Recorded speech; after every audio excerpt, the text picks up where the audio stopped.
लगभग 20,000 करोड़ रुपए की ग्राउंड ब्रेकिंग। कोविड की सिचुएशन के कारण जो हमारा प्राइवेट सेक्टर का इन्वेस्टमेंट के लिए जो हमने कदम उठाए थे, जिसके कारण कोविड के कारण जो है थोड़ी बाधा उसमें आई, और उसमें भी हम आगे बढ़े हैं, और उसमें 20,000 करोड़ रुपए के लगभग हम ग्राउंड ब्रेकिंग कर रहे हैं।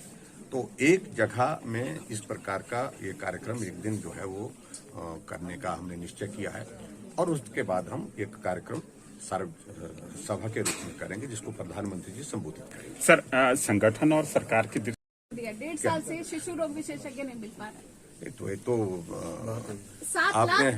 आपने ध्यान में लाया ये विषय, ये सचमुच में चिंता का विषय है, जिसको हम ठीक करने सर एक मिनट सर, बार बार सर एक बात उठती है, हर बार उठती है कि उपचुनाव में मिली हार को लेकर भाजपा मंत्रिमंडल में फिर बदल करेगी, संगठन में फिर बदल, तो ऐसा कुछ है कि नहीं? ऐसा देखिए ना, ये आप बार बार बात उठती है। कुछ मित्रों का ये दौर चलता है, मुख्यमंत्री दिल्ली जाते हैं तो भी खबर लगाते रहते हैं। सर 4 सालों से वो खबर बेकार हुई है उनकी। सर दिल्ली जाकर चल पड़ा है। आगामी विधानसभा चुनाव के लिए कुछ समय बचता है, तो क्या माने कि प्रधानमंत्री की रैली एक तरह से चुनावी शंखनाद माना जाएगा? सीधी सी बात है कि 4 साल का कार्यकाल पूरा होने पर जो 5वां साल है वो चुनावी वर्ष है, तो स्वाभाविक रूप से उस तरह से भी, और हिमाचल प्रदेश के डेवलपमेंट में हमारे पास एक एक दिन हमारे लिए महत्वपूर्ण होगा। हम अंतिम दिन तक जो है विकास के लिए आचार संहिता लगने से पहले जो के तेजी ला सकते हैं, जो काम कर सकते हैं, वो करने की कोशिश करेंगे।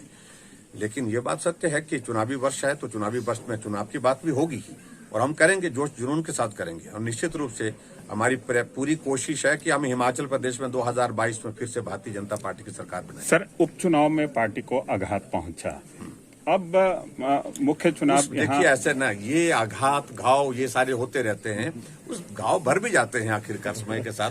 तो आगे बढ़ने की बात सोचे, हम आगे बढ़ने की बात सोच रहे हैं। अब कौन सी सरकार ऐसी है जो सारे चुनाव जीतती है? कभी जीतते हैं, कभी हारते हैं, ऐसा दौर चल रहता है। हम राजनीतिक लोगों के जीवन में और राजनीतिक पार्टियों के जीवन में इस प्रकार के दौर सभी जगह आते हैं, तो इसको इस तरह से नहीं लेना चाहिए। मैं दूसरी बात बड़ा स्पष्ट करना चाह रहा हूँ, ये चुनाव श्रद्धांजलि और सहानुभूति के नाम पर निकल गया, और 1% वोट से जीते हैं कई जगह, और ऐसे में ये दौर हमेशा ऐसा रहेगा कि श्रद्धांजलि और इस तरह की भावना रहेगी, सहानुभूति की भावना रहेगी, ऐसा नहीं है। अगला चुनाव अलग परिस्थितियों का दौर होगा, और हम जीतेंगे उसमें। देखना जिलों का गठन भी देखा जा सकता है कि देखिए अभी हम आगे बढ़ रहे हैं, क्या क्या चीजें देखने को मिलेंगी, ये सारी चीजें